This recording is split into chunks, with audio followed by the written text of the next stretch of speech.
Hallelujah. സ്തോത്രം സ്തോത്രം. റോമാലേഖനം 1-ാം അധ്യായത്തിൻ്റെ 3-ാമത്തെ എപ്പിസോഡിലേക്ക് വന്നു. 4 നിലയിലാണ് വിത്ത് വിതയുടെ ഉപമയെക്കുറിച്ച് കർത്താവ് പഠിപ്പിച്ചത്. ഒന്ന് വഴിയരികെ വീണു, ഒന്ന് പാറപ്പുറത്ത് വീണു, ഒന്ന് മുള്ളിനിടയിൽ വീണു, ഒന്ന് ഒരുക്കപ്പെട്ട നല്ല നിലത്ത് വീണു. ഈ ഒരുക്കപ്പെട്ട നിലത്ത് വീണതാണ് 30, 60, 100 മേനി ഫലം കായ്ച്ചത്. മുള്ളിനിടയിൽ വിതയ്ക്കപ്പെട്ടതിനെ കുറിച്ച് പറയുന്നത് ഉപജീവന ചിന്തകളാലും മറ്റു ചിന്തകളാൽ ഞെരുക്കിയിട്ട് എന്ത് ചെയ്തു? വചനം നിഷ്ഫലമായി പോയി. പാറപ്പുറത്ത് വീണതോ വേരില്ലായികയാൽ വചന ഹൃദയത്തിൻ്റെ ഉള്ളിലേക്ക് പ്രവേശിച്ചില്ല. ഉപരിവിപ്ലവമായി വചനം കേൾക്കുമ്പോൾ ഒരു സന്തോഷം. ഇന്നത്തെ ക്രൈസ്തവ കോളത്തിലെ 90% വിശ്വാസികൾ അങ്ങനെയാണെന്ന് ഞാൻ വിശ്വസിക്കുക. കേൾക്കുമ്പോൾ ഒരു സന്തോഷം, അത് കഴിയുമ്പോൾ തീർന്നു, പിന്നെ ലോകത്തിൻ്റെ സന്തോഷത്തില്ല. എന്നാൽ ആദ്യത്തെ കർത്താവ് പറഞ്ഞത് വലിയ അപകടകരമാണ്. കേട്ട് ഗ്രഹിക്കാഞ്ഞാൽ പറവ വന്ന് കൊത്തിയെടുത്തു. അത് പിശാച് കൊത്തിയെടുത്തുകൊണ്ട് പോയതിന് തുല്യമായിട്ടാണ് കർത്താവ് പഠിപ്പിച്ചത്. വചനം കേട്ട് ഗ്രഹിക്കുന്നവർ ഇന്ന് ഭൂമിയിൽ കുറവാ. ഗ്രഹിക്കാൻ കഴിയുന്നില്ല. കാരണം എന്താ? അവരുടെ ചിന്തകളും അവരുടെ രീതികളൊക്കെ മാറിപ്പോയി പ്രിയമുള്ളവരെ. അതുകൊണ്ട് ഇന്ന് പൽക്കാലം ഞാൻ ആത്മാവിൽ ശക്തിയോടെ വിളിച്ചു പറയുന്നു, വചനം കേട്ടനുസരിക്കണം. വല്ലപ്പോഴും കേട്ടത് ഒഴുകിപ്പോകാതെ വണ്ണം ഹൃദയത്തിൽ സംഗ്രഹിക്കണം. വചനം അനുസരിക്കണം. വചനം കേട്ട് ചെയ്യണം. വചനം കേട്ട് അനുസരിക്കണം. അനുസരിച്ചില്ലെങ്കിൽ പ്രയോജനമില്ല. ഞാൻ നിങ്ങളോട് കൽപ്പിച്ചതൊക്കെ പ്രമാണിപ്പാൻ കൊണ്ട് ഉപദേശിച്ചുകൊണ്ട് കണ്ടോ, പ്രമാണിക്കണം. വചനം കേട്ട് അനുസരിക്കുന്ന വിശ്വാസികൾ ഇന്ന് ഭൂമിയിൽ കുറവാ. കേട്ട് അനുസരിക്കുന്നവർക്ക് സമാധാനം, സന്തോഷവും പ്രത്യാശയും മരണാനന്തരം നിത്യതയും കിട്ടുന്നവർക്ക് യാതൊരു സംശയവുമില്ല. ഇല്ലെങ്കിൽ ഇതൊന്നുമില്ല. കേട്ടിങ്ങനെ കുറേ സന്തോഷിച്ചിരിക്കാമെന്ന് മാത്രമേ ഉള്ളൂ. ഹല്ലേലൂയ. സ്തോത്രം സ്തോത്രം സ്തോത്രം. അപ്പോൾ വചനത്തിന് ശക്തിയുണ്ട്. ആ വചനം ശക്തിയോടെ വെളിപ്പെടാനിടയായി തീരും. അതെവിടെ പറയുന്നത്? സുവിശേഷത്തെക്കുറിച്ച് എനിക്ക് ലജ്ജയില്ല. വിശ്വസിക്കുന്ന ഏവനും, ആദ്യം യഹൂദനും പിന്നെ യവനനും, അത് രക്ഷയ്ക്കായി ദൈവശക്തിയാകുന്നു. സുവിശേഷം എന്ന് പറഞ്ഞാൽ എന്താ? അതിൻ്റെ അന്തസത്ത എന്താ? സുവിശേഷം എന്ന് പറഞ്ഞാൽ യേശു ക്രിസ്തുവാ. ദാവീദിന്റെ സന്തതിയായി ജനിച്ച് മരിച്ച് അടക്കപ്പെട്ട് ഉയർത്തെഴുന്നേറ്റ യേശു ക്രിസ്തുവിനെ ഓർത്തുകൊള്ളു. സുവിശേഷം. ആ സുവിശേഷം എന്ന് പറഞ്ഞാൽ എന്താ? വചനം. ആദ്യം വചനം ഉണ്ടായിരുന്നു, വചനം ദൈവത്തോട് ചേർന്ന്, വചനം ദൈവമായിരുന്നു. ദൈവമാകുന്നവ അവന് ദൈവവചനമെന്ന് പേര്. കണ്ടോ? ഹല്ലേലൂയ. 17-ാം വാക്യത്തിലേക്ക്. അതിൽ ദൈവത്തിന്റെ നീതി വിശ്വാസം ഹേതുവായും വിശ്വാസനായിക്കൊണ്ടും വെളിപ്പെടുന്നു. നീതിമാൻ വിശ്വാസത്താൽ ജീവിക്കും എന്ന് എഴുതിയിരിക്കുന്നുവല്ലോ. അപ്പൊ ദൈവത്തിന്റെ നീതി വെളിപ്പെടുന്നത് എങ്ങനെയാ? വിശ്വാസം ഉണ്ടാകുന്നതിലൂടെ. ഒരുവൻ വചനം കേട്ട് വിശ്വസിക്കുന്നു. രക്തസ്രാവക്കാരി സ്ത്രീ യേശുവിന്റെ വർത്തമാനം കേട്ടു. കേട്ടപ്പോൾ എന്ത് പറ്റി? കേട്ട് പൊടിയും തട്ടി കളഞ്ഞു പോവുകയായിരുന്നു? അല്ല, യേശുവിന്റെ അടുക്കലേക്ക് പോയി. യേശുവിനെ കുറിച്ച് വർത്തമാനം കേട്ട യേശുവിന്റെ സന്നിധിയിലേക്ക് ചെല്ലണം. ന്യായപ്രമാണപ്രകാരം നമുക്കറിയാം, ന്യായപ്രമാണത്തിന്റെ വ്യവസ്ഥിതി പാലിക്കുന്ന ജനത്തിന്റെ നടുവിലൂടി രക്തസ്രാവക്കാരി സ്ത്രീക്ക് ചെല്ലാൻ പറ്റത്തില്ല. കല്ലെറിഞ്ഞു കൊന്നുകളെ അവർ കൊണ്ടേ കശാപ്പ് ചെയ്തുകളെ. പക്ഷെ അവള് പേടിച്ച് വിറച്ച് എന്ത് ചെയ്തു? യേശുവിന്റെ വസ്ത്രത്തിന്റെ തൊങ്ങൽ തൊട്ടു. ഇന്നെ തൊട്ടതാരെ? ശിഷ്യന്മാര് പറഞ്ഞു, പലരും തിക്കിത്തിരക്കുമ്പോൾ തൊട്ടതാരെന്നറിയില്ല. നിങ്ങൾ തൊട്ടതും നിങ്ങളുടെ അങ്കി വന്ന് മുട്ടിയതും നിങ്ങളുടെ കായും കാലും മുട്ടിയതെന്നും എനിക്കറിയാം. വിശ്വാസത്തോടെ ആരോ ഒരാൾ തൊട്ടു. അതാരെ? ഹല്ലേലൂയ. വിശ്വാസത്താൽ കർത്താവിനെ തൊടാൻ നമുക്ക് കഴിയണം. ആ സ്ത്രീ മറിഞ്ഞിരുന്നില്ല. ഞാൻ തന്നെ എന്ന് പറഞ്ഞപ്പോൾ, സ്ത്രീയെ, നിന്റെ വിശ്വാസം നിന്നെ രക്ഷിച്ചിരിക്കുന്നു. അതിപ്പോൾ ഒരു പഴമൊഴിയായിട്ട് എല്ലാവരും എടുത്തിരിക്കുക. ഏത് പോഴം വിശ്വാസവും നമ്മളെ രക്ഷിക്കുമെന്നാണ് പലരുടെയും പ്രസംഗം. ഇല്ല, യേശു ക്രിസ്തുവിലുള്ള വിശ്വാസം, യേശു ക്രിസ്തുവിനെ കുറിച്ചുള്ള സുവിശേഷം കേട്ടുള്ള വിശ്വാസം. എന്താ ഈ സുവിശേഷത്തിന്റെ അന്തസത്ത? മാനവജാതിയുടെ പാപപരിഹാരത്തിനായി ലോകത്തിന്റെ പാപത്തെ ചുമക്കുന്ന ദൈവത്തിന്റെ കുഞ്ഞാടായി ഈ ഭൂമിയിൽ വന്ന് മരിച്ച് അടക്കപ്പെട്ട് ഉയർത്തെഴുന്നേറ്റ ആ യേശു ക്രിസ്തുവിൽ വിശ്വസിക്കുന്ന നിനക്ക് പാപമോചനമുണ്ട്. അതാണ് സുവിശേഷം. സുവിശേഷത്തിന്റെ അന്തസത്ത പാപമോചനം. മർക്കോസ് 2:5-10 മകനേ, നിന്റെ പാപങ്ങൾ മോചിച്ചു തന്നിരിക്കുന്നു. അവനെ കെട്ടിയെടുത്തുകൊണ്ട് വന്നത് രോഗസൗഖ്യത്തിനാണെങ്കിലും കർത്താവ് പറഞ്ഞു, നിന്റെ പാപങ്ങൾ മോചിച്ചു തന്നിരിക്കുന്നു. മർക്കോസ് 2:5, 2:10 മനുഷ്യപുത്രന്റെ പാപങ്ങളെ മോചിപ്പാൻ ഭൂമിയിൽ അധികാരമുണ്ട് എന്ന് നിങ്ങൾ അറിയേണ്ടതിന്. അപ്പൊ പാപമോചനമാണ് സുവിശേഷത്തിന്റെ അന്തസത്ത. യേശുക്രിസ്തു എന്തിന് ഈ ഭൂമിയിൽ വന്നു എന്ന് ഒരു ചോദ്യം ചോദിച്ചാൽ അതിന് മറുപടി ഇന്നത്തെ പാസ്റ്റർമാർ പറയും, നിന്റെ കടം മാറ്റാൻ, നിന്റെ കഷ്ടത മാറ്റാൻ, നിനക്ക് വിസ തരാൻ, നിനക്ക് കുഞ്ഞുങ്ങളെ തരാൻ, നിനക്ക് അത് തരാൻ, ഇത് തരാൻ എന്ന് പാസ്റ്റർമാർ പ്രസംഗിച്ചുകൊണ്ടിരിക്കുക. ഞാനതിനെ മുഴുവൻ കണ്ണിച്ച് ദൂരെ കളയുക. കർത്താവ് ഈ ഭൂമിയിൽ വന്ന് നമ്മുടെ കഷ്ടത മാറ്റാനല്ല, ബുദ്ധിമുട്ട് മാറ്റാനല്ല, ഞെരുക്കം മാറ്റാനല്ല വന്നത്. കർത്താവ് എന്തിനാ വന്നത്? ആദാമ്യ പാപനിമിത്തം മരണത്തിന് വിധിക്കപ്പെട്ട് കിടന്ന മനുഷ്യനെ പാപമോചനം നൽകി, പാപത്തിന് പരിഹാരം നൽകി, തൻ്റെ ക്രൂശ് മരണത്തിലൂടെ പാപത്തിന് പരിഹാരം നൽകി നമ്മെ രക്ഷിച്ച് വീണ്ടെടുത്ത് നിത്യ സൗഭാഗ്യത്തിൽ എത്തിക്കുവാൻ, അല്ലെങ്കിൽ നിത്യതയിൽ സ്വർഗത്തിൽ കൊണ്ടെത്തിക്കാനാണ് കർത്താവ് വന്നത്. സക്കായുടെ ചരിത്രം പഠിക്കുമ്പോൾ കാണാതെ പോയതിനെ തിരഞ്ഞു രക്ഷിപ്പാനല്ലോ മനുഷ്യപുത്രൻ വന്നത്. അതുകൊണ്ട് എന്നെ കേൾക്കുന്ന പ്രിയപ്പെട്ടവരെ, ഈ വചനം അനേകർ കേട്ടുകൊണ്ടിരിക്കുക. എനിക്ക് നിങ്ങളോട് പറയാനുള്ളത്, കർത്താവ് ഈ ഭൂമിയിൽ വന്നത് നമ്മുടെ കടം മാറ്റാനും കഷ്ടത മാറ്റാനും നമ്മുടെ കണ്ണീര് തുടയ്ക്കാനും നമ്മുടെ കുഞ്ഞുങ്ങൾക്ക് അഡ്മിഷൻ കൊടുക്കാനും ഒന്നുമല്ല. അതൊക്കെ നമുക്ക് കിട്ടും, വിശ്വസിച്ചാൽ അതെല്ലാം കിട്ടും. അതിനല്ല ആത്യന്തികമായിട്ട് വന്നത്. കർത്താവ് പാപിയായ മനുഷ്യനെ രക്ഷിച്ച് നിത്യസ്വർഗത്തിൽ കൊണ്ടെത്തിക്കാനാണ് കർത്താവ് വന്നത്. എഫേസ്യ ലേഖനത്തിൽ പൗലോസിൻ്റെ ഒരു പ്രയോഗമുണ്ട്, ഞാൻ നിങ്ങളെ ഒന്ന് വായിച്ച് കേൾപ്പിക്കാം. സ്തോത്രം. എഫേസ്യ ലേഖനം എൻ്റെ 1-ാം അധ്യായത്തിൻ്റെ 10-ാമത്തെ വാക്യം. അവനിൽ താൻ മുന്നയിച്ച തൻ്റെ പ്രസാദത്തിന് തക്കവണ്ണം തൻ്റെ ഹിതത്തിൻ്റെ മർമ്മം അവൻ നമ്മോട് അറിയിച്ചു. ദൈവത്തിൻ്റെ ഹിതത്തിൻ്റെ മർമ്മം അവൻ നമ്മോട് അറിയിച്ചു. എഫേസ്യർ 1-ന്റെ 9-10 വാക്യങ്ങൾ. എന്താണ് ആ മർമ്മം? അത് സ്വർഗത്തിലും ഭൂമിയിലുള്ളതെല്ലാം ക്രിസ്തുവിൽ ഒന്നായി ചേർക്കായി എന്നിങ്ങനെ കാലസമ്പൂർണ്ണതയിലെ വ്യവസ്ഥയ്ക്കായിക്കൊണ്ട് തന്നെ സ്വർഗവും ഭൂമിയും തമ്മിലുള്ള ബന്ധം മുറിഞ്ഞു കിടക്കുകയായിരുന്നു. അതെന്ത് ചെയ്തു? യേശു ക്രിസ്തുവിലൂടെ അത് വിളക്കി ചേർത്തു, അത് ഒന്നാക്കി ചേർത്തു. നഷ്ടപ്പെട്ടു പോയ പാപിയെ വീണ്ടെടുത്ത് നിത്യ സൗഭാഗ്യത്തിൽ എത്തിക്കാൻ, നിത്യതയിൽ എത്തിക്കാനാണ് ദൈവപുത്രൻ വന്നത്. അതാണ് നമ്മൾ പ്രസംഗിക്കേണ്ടത്. നിർഭാഗ്യമെന്ന് പറയട്ടെ, ഇന്നത്തെ പ്രസംഗങ്ങൾ പലതും ലോകത്തിലെ ഭൗതിക അനുഗ്രഹങ്ങൾ വാരിക്കോരി തരാനാണ് കർത്താവ് നമുക്ക് ഈ ഭൂമിയിൽ വന്നെന്നാണ് പ്രസംഗിച്ചുകൊണ്ടിരിക്കുന്നത്. അത് തെറ്റാണ്, അത് വചനവിരുദ്ധമാണ്, അത് സാത്താൻ്റെ ഉപദേശമാണ്. ഇനിയെങ്കിലും അത് മനസ്സിലാക്കുക. ന്യൂ ജനറേഷൻ പാസ്റ്റർമാരുടെ നാവുകളെ സാത്താൻ ഉപയോഗിക്കുന്നു എന്ന് പറഞ്ഞാൽ 100% അത് ശരിയാണ്. എന്തു തിന്നും, എന്തു കുടിക്കും, എന്തുടുക്കുമെന്ന് വിചാരപ്പെടരുത്. ആകാശത്തിലെ പറവുകളെ നോക്കുന്നു, വിതയ്ക്കുന്നില്ല, കൊയ്യുന്നില്ല, കളപ്പുരയിൽ കൂട്ടിവെക്കുന്നില്ല. സർവശക്തനായ ദൈവം അവയെ പുലർത്തുന്നു. ഈ പർവ്വജാതികളെക്കാൾ നിങ്ങൾ എത്ര വിശേഷതയുള്ളവർ. ആദിയിൽ അവൻ്റെ രാജ്യവും നീതി അന്വേഷിക്കും, അതോടെ ഇതൊക്കെ നിങ്ങൾക്ക് കിട്ടും. തിന്നാനും കുടിക്കാനും ഉടുക്കാനും പോകാനുള്ള കാറും താമസിക്കാനുള്ള വീട് എല്ലാം നമുക്ക് കിട്ടും. കർത്താവ് തരും, പരിമിതമായിട്ടാണ് തരും. പക്ഷെ ദൈവരാജ്യം നീതി അന്വേഷിക്കുന്നതിൽ പരാജയപ്പെട്ടു പോകും നമ്മൾ. അതുകൊണ്ടാണ് കിട്ടാത്തത്. നേരോടെ നടക്കുന്നവർക്ക് ഒരു നന്മയും മുടക്കത്തില്ല കർത്താവ്. നന്മ മുടങ്ങിപ്പോകുന്നെങ്കിൽ ചിന്തിച്ചോ, നമ്മുടെ വഴികൾ ഔട്ട് ഓഫ് ഓർഡറായിട്ട് പോയിക്കൊണ്ടിരിക്കുക. മടങ്ങി വരിക കർത്താവിൻ്റെ സന്നിധിയിൽ. രക്ഷിക്കപ്പെട്ട് സ്നാനപ്പെട്ട് പരിശുദ്ധാഭിഷേകം പ്രാപിച്ചു കഴിയുമ്പോൾ നമ്മൾ ആരായി മാറുന്നു? ഗലാത്യ ലേഖന ഭാഷയെ പഠിക്കുമ്പോൾ വാഗ്ദത്തത്തിൽ പരിശുദ്ധാത്മാവിനെ നമ്മൾ പ്രാപിച്ചു കഴിയുമ്പോൾ നമ്മൾ ആരായി? അപ്പനും മകനുമായി. ചുമ്മാ അന്യഭാഷ പറഞ്ഞുകൊണ്ടിരിക്കാനല്ല ആത്മാവിനെ തന്നേക്കുന്നത്. നമ്മൾ അന്യഭാഷ പറഞ്ഞ് ആത്മാവിൽ ആരാധിക്കുമ്പോൾ നമ്മൾ ആരായി? അപ്പനും മകനുമായി. നമുക്കൊരു പിതാവുണ്ട്. പിതാവുണ്ടെങ്കിൽ നമ്മുടെ ആവശ്യങ്ങൾ അറിയിക്കണം, പിതാവിനോട് അറിയിക്കണം. അതിന് തടസ്സമായ നമ്മുടെ ജീവിതത്തിലുള്ള കുറവുകളെ കണ്ടുപിടിക്കണം. അതാ വേണ്ടത്. പലർക്കും ഈ മർമ്മം ശരിക്കും മനസ്സിലായിട്ടില്ല. പ്രാർത്ഥിച്ച് തലയറിഞ്ഞ് എന്താ പറയുക, തലയറിഞ്ഞ് പ്രാർത്ഥിച്ച് നശിക്കുക ചെയ്ത നമ്മൾ.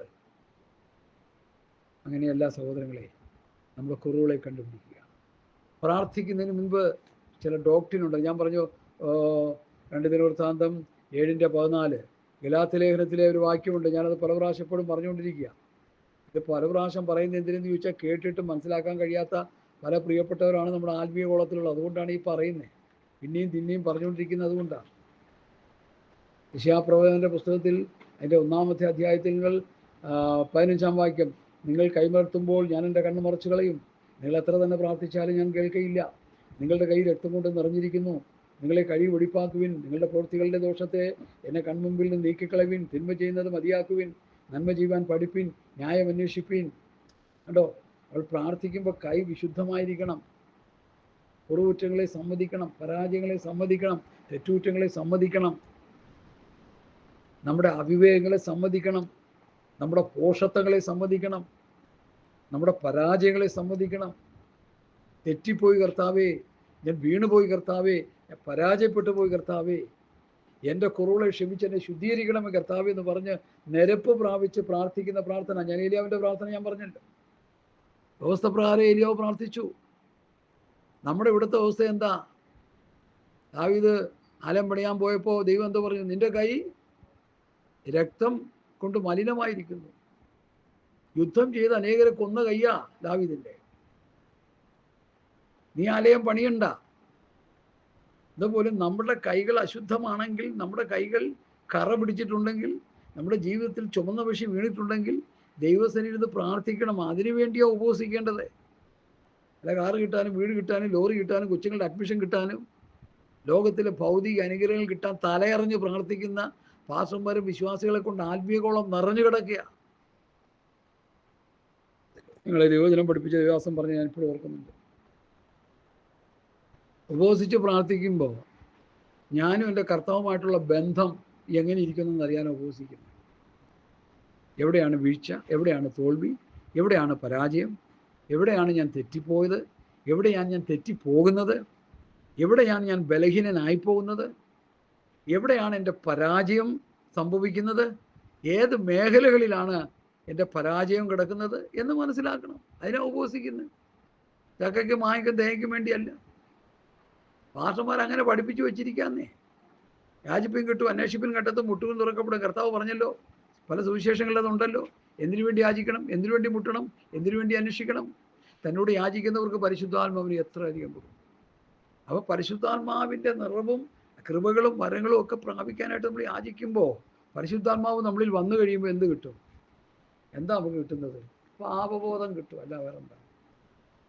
ആത്മാവ് വന്നു കഴിയുമ്പോൾ നമുക്ക് പാപബോധമുണ്ടാകും. സത്യത്തെക്കുറിച്ചും നീതിയെക്കുറിച്ചും ന്യായവിധിയെക്കുറിച്ചും പാപബോധം വരുത്തും. പാപബോധമില്ലാത്ത ക്രൈസ്തവരെ കൊണ്ട് ഇന്നത്തെ ആത്മീയകോളം നിറഞ്ഞു കിടക്കുക. കുറ്റബോധമില്ല, പാപബോധമില്ല, ചെയ്ത തെറ്റ് തെറ്റാണെന്ന് ഓർമ്മയില്ല. എന്താ കാര്യം? ആത്മാവ് അവരെ വിട്ടുപോയി. പരിശുദ്ധാത്മാവ് അവരെ വിട്ടുപോയി. അതുകൊണ്ടാണ് പാപബോധമില്ല. എനിക്കത് പറയാതിരിക്കാൻ പറ്റത്തില്ല. ഒരു തെറ്റ് നമ്മൾ ചെയ്താൽ ആ തെറ്റ് തെറ്റാണെന്ന് ബോധ്യം തരുന്നത് ആത്മാവാണ്. അല്ല പാസ്റ്ററല്ല, വിശ്വാസികളല്ല. പാസ്റ്റർമാർക്ക് അത് പറഞ്ഞു തരാനുള്ള ബോധമൊന്നുമില്ല. കോടതിയും കേസും വഴക്കുമായിട്ട് നടക്കുന്നവർക്ക് എന്നാ പറയാനാ? പഞ്ചായത്തും ഓപ്പറേഷനും ഭരിക്കാൻ നടക്കുന്ന പാസ്റ്റർമാർ എന്ത് പറയാനാ? അവർക്ക് ഭരിക്കണം, ഭരണം കിട്ടണം, കസേര. ധനസമ്പാദനവും കസേരയുമാണ് പാസ്റ്റർമാരുടെ ലക്ഷ്യം. അതാണ് ഈ ചപ്പും ചവറും പറഞ്ഞുകൊണ്ടിരിക്കുന്നത്. നമ്മൾ പെന്തക്കോസ്തുകാർ വലിയ ശക്തിയായിട്ട് നിൽക്കാൻ പോവാം. ഒരു ശക്തിയില്ല. ചെകുത്താൻ്റെ ശക്തിയാണ് ഉള്ളത്. ആത്മശക്തി ഉണ്ടെങ്കിൽ ഇതൊന്നും വിളിച്ച് പറയത്തില്ല. പരിശുദ്ധാത്മാവിൻ്റെ പ്രവർത്തനം ഇവരിലുണ്ടെങ്കിൽ ഇതൊന്നും വിളിച്ച് പറയത്തില്ല എന്നാ ഞാൻ മനസ്സിലാക്കുന്നത്. ഞാൻ വ്യക്തികളെ സംഘടനകളെ ഒന്നും അധിക്ഷേപിക്കുകയല്ല. ഈ പൊട്ടത്തരം പറയുമ്പോൾ ഇതിനെതിരെ പറയാതിരിക്കാൻ പറ്റത്തില്ലല്ലോ നമുക്ക്. ഹല്ലേലൂയ, സ്തോത്രം, സ്തോത്രം, സ്തോത്രം, സ്തോത്രം, സ്തോത്രം, സ്തോത്രം. ഇനിയൊരു വലിയ സബ്ജക്റ്റിലേക്കാണ് നമ്മൾ കയറാൻ പോകുന്നത്. ശ്രദ്ധിക്കണേ.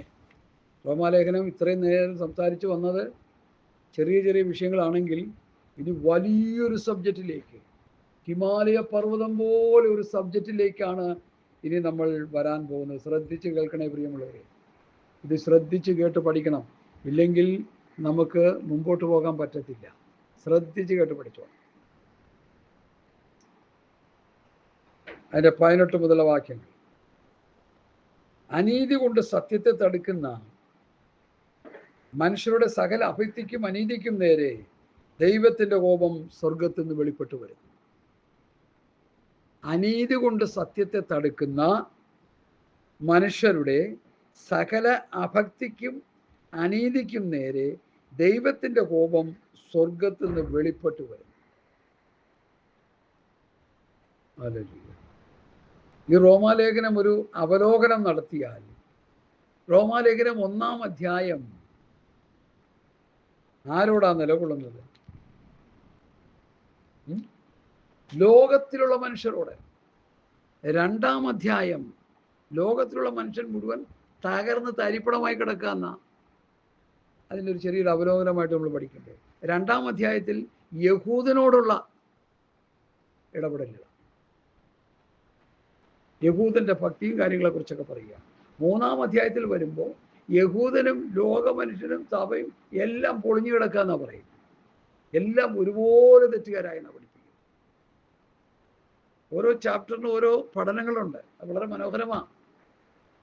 1-ാം അധ്യായത്തിൽ ലോകക്കാരോട് പറയുന്നു ലോകക്കാരുടെ അവസ്ഥ, ഈ ലോകം ഇങ്ങനെ തകർന്ന് തരിപ്പണമാകാനുള്ള കാരണം എന്താണെന്ന് പറയുന്നു. 2-ാം അധ്യായത്തിൽ യഹൂദൻ, പ്രമാണം ലഭിച്ച യഹൂദൻ, വചനം അനുസരിക്കേണ്ട യഹൂദൻ എന്ത് ചെയ്യുന്നു? മൂഢരെ പഠിപ്പിക്കേണ്ടവൻ ഉപദേഷ്ടാവെന്ന് ഉറച്ചിരിക്കുന്നെങ്കിൽ, കുരുടർക്ക് വഴികാട്ടി, ഇട്ടിൽ നടക്കുന്നവർക്ക് വെളിച്ചം, മൂഢരെ പഠിപ്പിക്കുന്നവൻ ശിശുക്കൾക്ക് ഉപദേഷ്ടാവ് എന്ന് നനച്ചിരിക്കുന്നെങ്കിൽ, ഹേ അന്യനെ ഉപദേശിക്കുന്നവനെ, നീ നിന്നെ തന്നെ ഉപദേശിക്കാത്തതുണ്ട്. എപ്പോൾ യഹൂദന്റെ കാര്യം, അവരും തകർന്ന് തരിപ്പണമായി കിടക്കുക. 3-ാം അധ്യായത്തിലേക്ക് വരുമ്പോൾ 2 കൂട്ടരും, യഹൂദനും ജാതിയും എല്ലാം തകർന്ന് തരിപ്പണമായി കിടക്കുന്നു എന്നാണ് പറയുന്നത്. സ്വത്രം. നീതിമാൻ ആരുമില്ല, ഒരുത്തൻ പോലുമില്ല, ഗ്രഹിക്കുന്നവനില്ല, ദൈവത്തെ അന്വേഷിക്കുന്നവനില്ല, എല്ലാവരും വഴിതെറ്റി ഒരുപോലെ കൊള്ളതായി തീർന്നു, നന്മ ചെയ്യുന്നവനിൽ ഒരുത്തൻ പോലുമില്ല.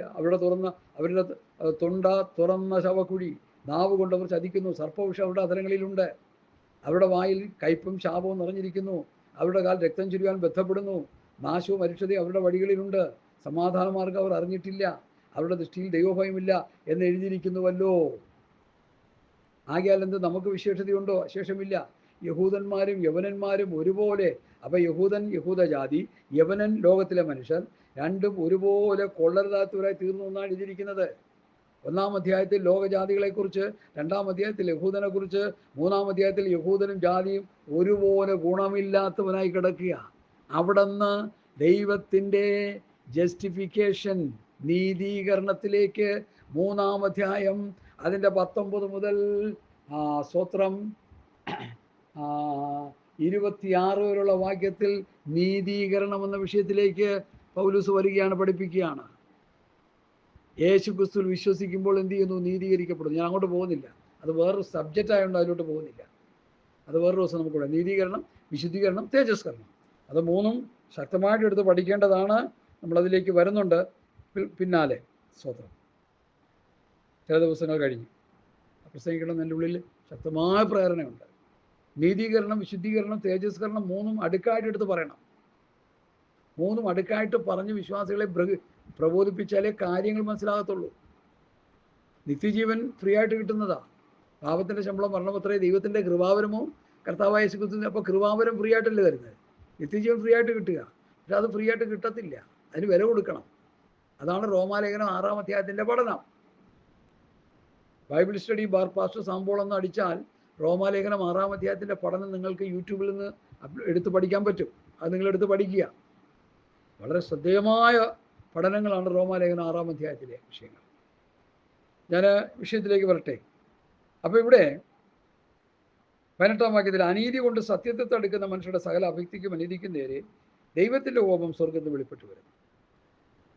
അനീതി കൊണ്ട് ആര് സത്യത്തെ തടുക്കുമോ അവരുടെ മേൽ സ്വർഗത്തിൽ നിന്ന് ദൈവത്തിൻ്റെ കോപം വെളിപ്പെട്ടു വരും.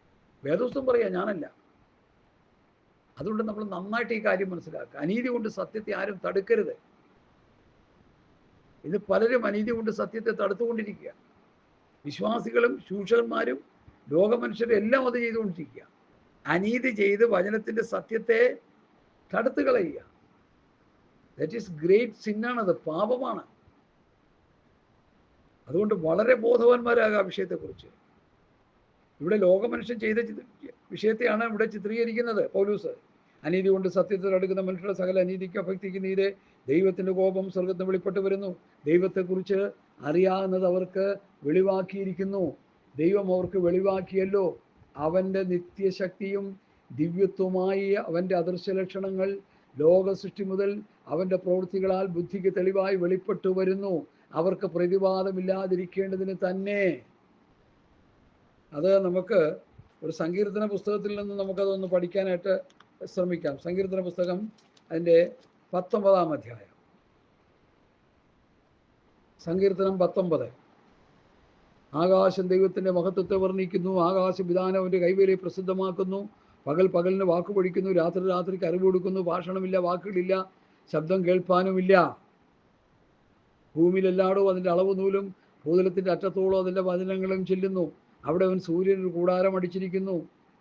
അപ്പോൾ സൂര്യനും ചന്ദ്രനും വെളിച്ചവും എല്ലാം എന്ത് ചെയ്യുന്നു? ആകാശവും ആകാശത്തിൻ്റെ കീഴിലുള്ളതെല്ലാം ദൈവത്തിൻ്റെ മഹത്വത്തെ വിളിച്ചറിയിക്കുന്നു. ഇതെല്ലാം ഒരു സൃഷ്ടാവാം ദൈവം സൃഷ്ടിച്ചതാണ്. ഉൽപ്പത്തി പുസ്തകം 1-ാം അധ്യായം പഠിക്കുമ്പോൾ ഉണ്ടാകട്ടെ എന്ന് പറഞ്ഞപ്പോൾ സകലതും ഉളവായി വന്നു.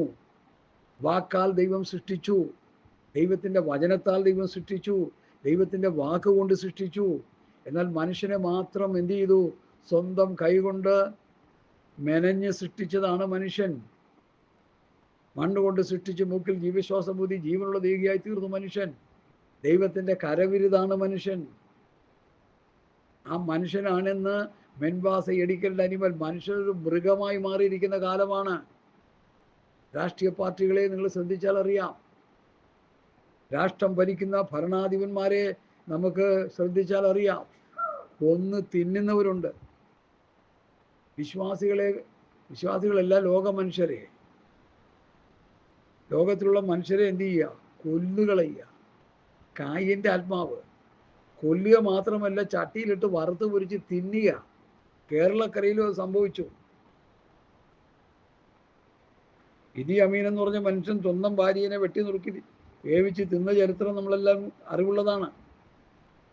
ഭയങ്കരം അത് ചെയ്തുകൊണ്ടിരിക്കുക. മനുഷ്യമാംസത്തിന് രുചിയുണ്ടെന്നൊക്കെയാണ് പറയുന്നത്. രഹസ്യമായും പരസ്യമായതൊക്കെ ചെയ്തുകൊണ്ടിരിക്കുന്ന ഒരു കാലഘട്ടമാണ്. കായും കൊന്നേ ഉള്ളൂ, തിന്നില്ല. ഇത് കൊല്ലുകയും തിന്നുകയും ചെയ്തുകൊണ്ടിരിക്കുക. അത്ര ദുഷ്ടത വർദ്ധിച്ച കാലഘട്ടമാണ്. അപ്പോൾ ആകാശം ദൈവത്തിൻ്റെ മഹത്വത്തെ വർണ്ണിക്കുന്നു, ആകാശ വിധാനം അവൻ്റെ കൈവേലയെ പ്രസിദ്ധമാക്കുന്നു. അതാ ഇവിടെ പറയുന്നത്, അവർക്ക് വെളിവാക്കിയിരിക്കുന്നു. ദൈവം അവർക്ക് വെളിവാക്കിയല്ലോ അവൻ്റെ നിത്യശക്തിയും ദിവ്യത്വമായി അവൻ്റെ അദൃശ്യ ലക്ഷണങ്ങൾ ലോക സൃഷ്ടി മുതൽ അവൻ്റെ പ്രവൃത്തികളാൽ ബുദ്ധിക്ക് തെളിവായി വെളിപ്പെട്ട് വരുന്ന ഒരു ദൈവമുണ്ടെന്ന് ഈ പ്രകൃതിയെ നോക്കുമ്പോൾ, സസ്യാദികളെ നോക്കുമ്പോൾ, ഈ ഭൂമിയിലെ എല്ലാ കാര്യങ്ങളെയും എടുത്ത് പഠിക്കുമ്പോൾ ഒരു സൃഷ്ടാവ് ഉണ്ടെന്ന് നമുക്ക് പഠിക്കാൻ കഴിയുന്നു. അവർക്ക് പ്രതിവാദമില്ലാതിരിക്കേണ്ടത് തന്നെയാണ് അങ്ങനെ ചെയ്തതെന്നാണ് വചനം പറയുന്നത്, പൗലോസ് ഇവിടെ പഠിപ്പിക്കുന്നത്.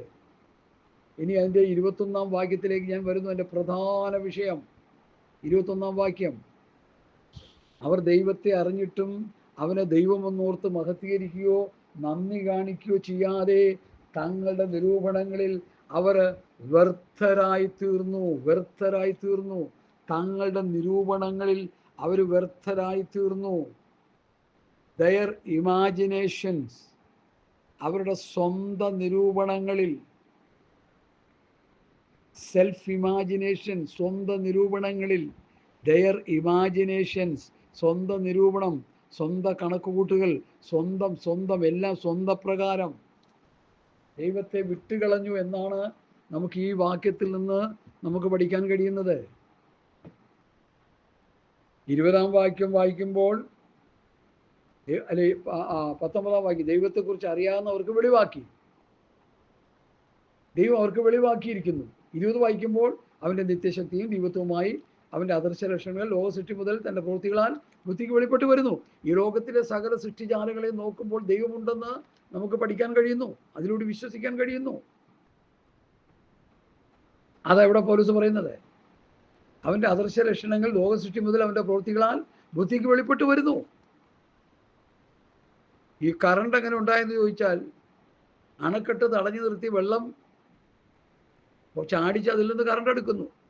അതിന് ഇംഗ്ലീഷ് ബൈബിളിൽ എഴുതിയിരിക്കുന്നത് വെളിച്ചമായി വരുന്നു എന്നാണ്. അത് നീരൊഴുക്കുകളെ ചോരാതെ വണ്ണം അടച്ചു നിർത്തുന്നു. ജോബിൻ്റെ പുസ്തകത്തിൽ അതിനെക്കുറിച്ച് വ്യക്തമായിട്ട് പ്രതിപാദിക്കുന്നുണ്ട്. ഞാനത് മുമ്പ് നിങ്ങളോട് പറഞ്ഞു എന്നതിൻ്റെ ഓർമ്മ ഇപ്പോൾ വേണമെങ്കിൽ ഒന്നുകൂടി പെട്ടെന്നൊന്ന് വായിച്ച് അതിനെക്കുറിച്ച് ഒന്ന് ഗ്രഹിച്ചു പോകാനായിട്ട് കർത്താവിൽ ശരണപ്പെടുന്നു. ഹല്ലേലൂയ. അവർ നീരൊഴുക്കുകളെ ചോരാതെ വണ്ണം അടച്ചു നിർത്തുന്നു. ഗുപ്തമായത് അവർ വെളിച്ചത്ത് കൊണ്ടുവരുന്നു. എരവിയില് വെളിച്ചമായി വരുന്നു എന്നാണ് എൻ്റെ അർത്ഥം. രാത്രി ഇരുളായിരിക്കുന്ന സമയത്ത് വെളിച്ചം വേണമെങ്കിൽ കറണ്ട് വേണ്ടേ? അപ്പൊ വെള്ളക്കെട്ടിൽ നിന്ന് കറണ്ട് എടുത്ത് വെളിച്ചം മാത്രമല്ല പലതിനും ഉപയോഗിക്കുന്നു. പ്രാരംഭ കാലഘട്ടങ്ങളിൽ വെളിച്ചമാണ് ഉപയോഗിച്ചത്. പിന്നീടാണ് മിക്സിയും വാഷിംഗ് മെഷീനും ഒക്കെ വന്നത്. പിന്നെ ഇങ്ങോട്ട് വന്ന് ഉപകരണങ്ങളൊക്കെ വന്ന് ലാപ്പായി. ഇപ്പം എല്ലാത്തിനും ചാർജായി. കറണ്ട് ഇല്ലെങ്കിൽ ലോകത്തിന് നിലനിൽപ്പില്ലാത്ത അവസ്ഥയായി. ഈ കറണ്ട് ഇല്ലാത്ത കാലത്ത് മനുഷ്യൻ ജീവിച്ചിരുന്നു. മോഡേൺ ആയി കഴിഞ്ഞപ്പോൾ കറണ്ടും എല്ലാം മനുഷ്യൻ്റെ ജീവിതത്തിലെ ഏറ്റവും അത്യന്തോപേക്ഷിതമായ കാര്യമായി മാറി. കറണ്ട് പോയാൽ മനുഷ്യൻ തന്നെ തീർന്നു പോകുന്ന അവസ്ഥയിലേക്ക് കാര്യങ്ങൾ മാറിയിരിക്കുക. ഞാൻ അങ്ങോട്ട് പോകുന്നില്ല. സ്തോത്രം. അപ്പോൾ ദൈവം എന്ത് ചെയ്തു? മനുഷ്യന് ബുദ്ധി കൊടുത്തിട്ട് കണ്ടുപിടുത്തങ്ങളും. റൈറ്റ് ബ്രദേഴ്സ് ഫ്ലൈറ്റ് കണ്ടുപിടിച്ചു. മനുഷ്യൻ ഇപ്പോൾ പറന്നാണ് പോകുന്നത് അങ്ങോട്ടും ഇങ്ങോട്ടും ഒക്കെ. ആ പറന്നു പോകാനുള്ള ഫ്ലൈറ്റിൽ അതിന് പകരം പറന്നു പോയി ബോംബിട്ട് കൊല്ലാൻ വരെ തുടങ്ങി. ഇപ്പോൾ കണ്ടുപിടിച്ച് ഈ ലോകത്തെ, ഈയിടയ്ക്കൊരു പാസ്റ്റർ പ്രസംഗിക്കാൻ കേട്ടതാ, 100 പ്രാവശ്യം ലോകത്തെ ചുട്ടരിക്കാനുള്ള മാരകമായ ആയുധങ്ങൾ എല്ലാ രാഷ്ട്രങ്ങളും കൂടി കണ്ടുപിടിച്ച് വെച്ചിരിക്കുക. ഒരു ലോകമഹായുദ്ധം നടക്കുമ്പോൾ ഈ ആയുധങ്ങളെല്ലാം എടുത്ത് പ്രയോഗിച്ചാൽ ഈ ഭൂമി ഒരു തീഗോളമായി മാറും. ലോകത്തിൻ്റെ സ്പന്ദനം പോലും നിലച്ചു പോകും. ചലിക്കുന്നതെല്ലാം വെന്തമർന്നു പോകാനിടയായിത്തീരും. ഷെയ്ക്കാകുന്ന കാര്യങ്ങൾ, അതായത് ജീവനുള്ളതെല്ലാം, ഒരു കുഞ്ഞു ജീവി പോലും ഈ ലോകത്ത് ശേഷിക്കാതെ മുഴുവൻ വെന്ത് വെണ്ണീറാകത്തക്ക നിലയിൽ മനുഷ്യൻ ആധുനികമായ ആയുധ ശേഖരങ്ങൾ നടത്തി വെച്ചിരിക്കുക. ഈ ഇടയ്ക്ക് ഒരാൾ ഞാൻ ഇങ്ങനെയുള്ള കാര്യങ്ങൾ ഇൻട്രസ്റ്റ് ആയിട്ട് കേൾക്കും. ലോകരാഷ്ട്രങ്ങളുടെ പട്ടിണി മാറണമെങ്കിൽ അവരുടെ ഡിഫൻസിന് ചെലവഴിക്കുന്ന പൈസ ദാരിദ്ര്യ നിർമ്മാർജ്ജനത്തിന് ഉപയോഗിച്ചാൽ മതി. പട്ടിണിയില്ലാത്ത രാജ്യങ്ങളായി മാറും എല്ലാം. ഡിഫൻസിന് വേണ്ടി ഇന്ത്യ ചെലവഴിക്കുന്നത് ഭീമമായ തുകയാണ്. യൂറോപ്യൻ രാജ്യങ്ങൾ ചെലവഴിക്കുന്നത് ഭീമമായ തുകയാണ്. ഇന്നലെ ഒരു ചാനലിൽ ഞാൻ കേട്ടതാണ്, ഇറാനെ അറ്റാക്ക് ചെയ്യാൻ വേണ്ടി വരുമ്പോൾ, ഇറാൻ മിസൈൽ അടിക്കുമ്പോൾ ആ മിസൈലിനെ തടഞ്ഞു നിർത്താനായിട്ട് UK ബ്രിട്ടീഷുകാർ പുതിയ വാർക്രാഫ്റ്റ് കണ്ടുപിടിച്ചിരിക്കുന്നു. അതിൽ നിന്ന് മിസൈൽ അടിച്ച് ഈ വരുന്ന സ്കഡ് മിസൈലിനെ തകർക്കുന്ന പാട്രിയോട്ട് മിസൈൽ അവർ ആ സംവിധാനം ഉണ്ടാക്കിയിട്ട് പുതിയ പ്ലെയിനെ ഇറക്കിയിട്ടിരിക്കുക. ഖത്തറിൽ ഇറാനെ അറ്റാക്ക് ചെയ്യുമ്പോൾ ഇറാൻ ആദ്യം അറ്റാക്ക് ചെയ്യുന്ന മിഡിൽ ഈസ്റ്റ് രാഷ്ട്രം ഖത്തറായിരിക്കും, പിന്നെ ആ സൗദിയൊക്കെ. അപ്പോൾ ഖത്തറിൽ ഇറക്കിയിട്ടിരിക്കുന്ന ഈ മിസൈൽ അടിക്കുമ്പോൾ അതിനടിച്ച് തകർക്കാൻ. അപ്പോൾ നോക്കണേ, ലോകത്തെ ചുട്ടരിക്കാൻ, 100 പ്രാവശ്യം ചുട്ടരിക്കാനുള്ള ആറ്റമിക് ആയുധങ്ങൾ, രാസായുധങ്ങൾ, മനുഷ്യജീവനെ അല്ലെങ്കിൽ ജീവന്റെ തുടിപ്പിനെ ഭൂമിയിൽ നിന്ന് നിർമ്മാർജ്ജനം ചെയ്യാൻ മനുഷ്യന്റെ കണ്ടുപിടുത്തങ്ങൾ ഉപയോഗിച്ചുകൊണ്ടിരിക്കുക. ആ പുരാതന കാലത്ത് അങ്ങനെയല്ലായിരുന്നു. 100 വർഷങ്ങൾക്ക് മുമ്പ് അങ്ങനെയുള്ള പഠനങ്ങളൊന്നുമില്ല. മനുഷ്യന്റെ പുരോഗമനത്തിന് വേണ്ടിയുള്ള കണ്ടുപിടുത്തങ്ങൾ മാത്രമേ ഉള്ളൂ. ഇപ്പോൾ ഏറ്റവും കൂടുതൽ കണ്ടുപിടുത്തം നടത്തിയിരിക്കുന്നത് മനുഷ്യനെ കൊന്നുപിടിക്കാനാണ്, മനുഷ്യനെ നശിപ്പിക്കാനാണ്. സകര്യാപ്രവചനം വായിച്ച് പഠിക്കുമ്പോൾ ജീവനോടെ നിൽക്കുമ്പോൾ തന്നെ കണ്ണുകളും മുഖമൊക്കെ ചീഞ്ഞഴുകി പോകത്തക്ക നിലയിൽ രാസായുധങ്ങൾ പ്രയോഗിച്ചു കഴിഞ്ഞാൽ, സ്തോത്രം, ചീഞ്ഞ് നശിച്ചു പോകത്തക്ക നിലയിൽ ഉള്ള ആയുധങ്ങൾ മനുഷ്യൻ കണ്ടുപിടിച്ച് വെച്ചിരിക്കുന്നു. എത്ര വേദനാജനകം, എത്ര ദുഃഖകരം, എത്ര ശോചനീയം, എത്ര ഭീകരം, എത്ര ഭീഭത്സം. ഈ പദങ്ങളൊക്കെ പറഞ്ഞാൽ മതിയാവുമോ? തമ്മിൽ സ്നേഹിച്ച് സഹോദര ബന്ധത്തിൽ കഴിയേണ്ട മനുഷ്യൻ ഇതിന് വേദപുസ്തകപരമായിട്ട് നമ്മൾ പഠിക്കുമ്പോൾ ചില റീസൺസ് ഉണ്ട്. ആദ്യത്തെ കുടുംബം, ഞാൻ ഈ ഇടയ്ക്ക് ഒരു സഹോദരിയോട് ഇങ്ങനെ പറഞ്ഞു, എല്ലാ കുടുംബങ്ങളിലും പ്രശ്നങ്ങളാണ്, എല്ലായിടത്തും പ്രശ്നങ്ങളാണ്. അപ്പം ഞാൻ പറഞ്ഞു, അതെ, എല്ലായിടത്തും പ്രശ്നങ്ങളാണ്, കുടുംബങ്ങളിലെല്ലാം പ്രശ്നങ്ങൾ തന്നെ. ഞാൻ പുള്ളിക്കാരോട് ഇങ്ങനെ പറഞ്ഞു, ആദ്യത്തെ കുടുംബം ഏതാണെന്ന് ചോദിച്ചു. ആദാം, ഹവ്വ, കായീൻ, ഹാബീൽ. അവിടെ പ്രശ്നം തുടങ്ങിയില്ലേ? അവിടെ കൊലപാതകം തുടങ്ങിയില്ലേ? ആ കൊലപാതകത്തിന് ഇന്ന് അറുതിയുണ്ടോ?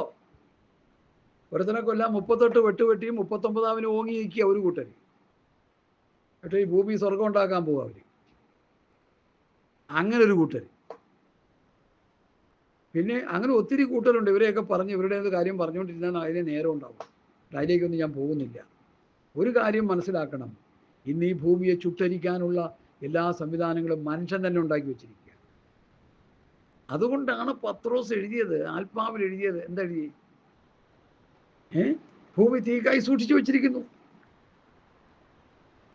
ഭൂമി തീക്കായി സൂക്ഷിച്ചു വെച്ചാൽ വേണമെങ്കിൽ അതൊന്ന് വായിച്ച് കേൾപ്പിക്കാം. പത്രോസിന്റെ 2-ാം ലേഖനം. ഹല്ലേലൂയ, സ്തോത്രം സ്തോത്രം. എത്ര മനോഹരമാണ് ദൈവത്തിൻ്റെ വചനം. ദൈവമക്കൾ മനസ്സിലാക്കുക, എത്ര ശ്രേഷ്ഠമാണ് ദൈവത്തിൻ്റെ വചനം എന്ന് മനസ്സിലാക്കുക. ഹല്ലേലൂയ. കർത്താവിൻ്റെ ദിവസം മൂക്കള്ളനെ പോലെ വരും. അന്ന് ആകാശം കൊടുമുഴുക്കത്തോടെ ഒടിഞ്ഞു പോകും, മൂലപദാർത്ഥങ്ങൾ കത്തിയൊഴിയും. എന്താണ് ഈ മൂലപദാർത്ഥം? സ്വർണം, വെള്ളി, ചെമ്പ്, അബ്രം, ഈയം. ഇതാണ് മൂലപദാർത്ഥങ്ങളായിട്ട് പണ്ട് ദേവദാസൻ പറഞ്ഞത്. ഞാൻ അങ്ങനെ തന്നെ എഴുതി വയ്ക്കാനിടയായി. മൂലപദാർത്ഥങ്ങൾ കത്തിയൊഴിയുകയും പിന്നെ ഭൂമിയും അതിൻ്റെ പണികൾ വെന്തുപോവുകയും ചെയ്യും. ഇങ്ങനെ ഇവയൊക്കെയും അഴിവാനുള്ളതായിരിക്കാൽ ആകാശം ചുട്ടടിവാനും മൂലപദാർത്ഥങ്ങൾ വെന്തുരുവാനുമുള്ള ദൈവ ദിവസത്തിൻ്റെ വരവ് കാത്തിരുന്നും ബന്ധപ്പെടുത്തിയും കൊണ്ട് നിങ്ങൾ എത്ര വിശുദ്ധ ജീവനവും ഭക്തിയുമുള്ളവരായിരിക്കണം. ഇങ്ങനൊരു പ്രയോഗം ലേഖനങ്ങളിൽ എങ്ങും നമുക്ക് കാണാൻ കഴിയുന്നില്ല. പത്രോസ് അതിശക്തമായി എഴുതി വച്ചിരിക്കുകയാണ്. ഇന്നത്തെ ആധുനിക മനുഷ്യൻ ഉണ്ടാക്കി വെച്ചിരിക്കുന്ന യുദ്ധോപകരണങ്ങൾ എടുത്ത് പ്രയോഗിക്കുമ്പോൾ ഈ ഭൂമി ഒരു തീഗോളമായി മാറും. ഹല്ലേലൂയ. പണ്ടത്തെ ഭൂമിയെ ദൈവം എങ്ങനെ നശിപ്പിച്ചത്? ജലപ്രളയം കൊണ്ട് നശിപ്പിച്ചു. ഇന്നത്തെ ഭൂമി എങ്ങനെ നശിക്കാൻ പോകുന്നു? അഗ്നിപ്രളയത്തിൽ നശിക്കാൻ പോവുക. ഞാൻ പറയുന്നതല്ല, പുസ്തകം പറയുന്ന കാര്യം ഞാൻ എടുത്ത് പറയുന്നതേ ഉള്ളൂ. ഭൂമി തീക്കായി സൂക്ഷിച്ചിരിക്കുന്നു. 190 രാഷ്ട്രങ്ങളെയും തീക്കായി സൂക്ഷിച്ചിരിക്കുന്നു. ആർക്കെങ്കിലും രക്ഷപ്പെടണോ? ആർക്കെങ്കിലും രക്ഷപ്പെടാൻ ആഗ്രഹമുണ്ടോ? ഈ വചന്റെ ശബ്ദം കേൾക്കുന്ന ആർക്കെങ്കിലും? ഇതാ യേശുക്രിസ്തു ആകുന്ന പെട്ടകം. നോഹയുടെ കാലത്തൊരു പെട്ടകം നോഹ പണിത് രക്ഷപ്പെടാൻ വേണ്ടി 120 വർഷം പ്രസംഗിച്ചിട്ട് ഒരു കുഞ്ഞും അതിൽ കയറിയില്ല. പ്രസംഗിച്ച് ഭാര്യയും മക്കളെയെങ്കിലും പെട്ടകത്തിൽ കയറ്റിക്കോ. എനിക്കതേ പറയാനുള്ളൂ. ആരും രക്ഷപ്പെട്ടില്ലെങ്കിലും എൻ്റെ ഈ വചനം കേൾക്കുന്ന നിങ്ങളും നിങ്ങളുടെ കുടുംബവും ഈ ക്രിസ്തുവാകുന്ന പെട്ടകത്തിൽ കയറി രക്ഷപ്പെട്ടോണം. അർത്ഥം, ക്രിസ്തുവിൻ്റെ പ്രമാണം, ക്രിസ്തുവിൻ്റെ ഉപദേശം അനുസരിച്ച് ആത്മരക്ഷ പ്രാപിച്ചോണം എന്ന് സാരം. അല്ലെങ്കിൽ ദൈവത്തിൻ്റെ വെള്ളസിംഹാസനത്തിൻ്റെ മുൻപാകെ, ന്യായവിധിയുടെ മുൻപാകെ നിന്ന് ശിക്ഷ വിധിച്ച് സാത്താനും അവൻ്റെ ദൂതന്മാർക്കും ഒരുക്കിയിരിക്കുന്ന തീപ്പൊയ്കയിലേക്ക് നമ്മൾ പോകേണ്ടി വരും. ഹല്ലേലൂയ, സ്തോത്രം സ്തോത്രം. അതുകൊണ്ട് എന്നെ കേൾക്കുന്ന പ്രിയപ്പെട്ടവരെ, നമുക്കാർക്കും ആ അനുഭവം ഉണ്ടാകാൻ പാടില്ല. അതുകൊണ്ടാണ് ഞാനിത് ശക്തിയോടെ വിളിച്ചു പറയുന്നത്. Hallelujah, hallelujah, hallelujah. സ്തോത്രം സ്തോത്രം സ്തോത്രം.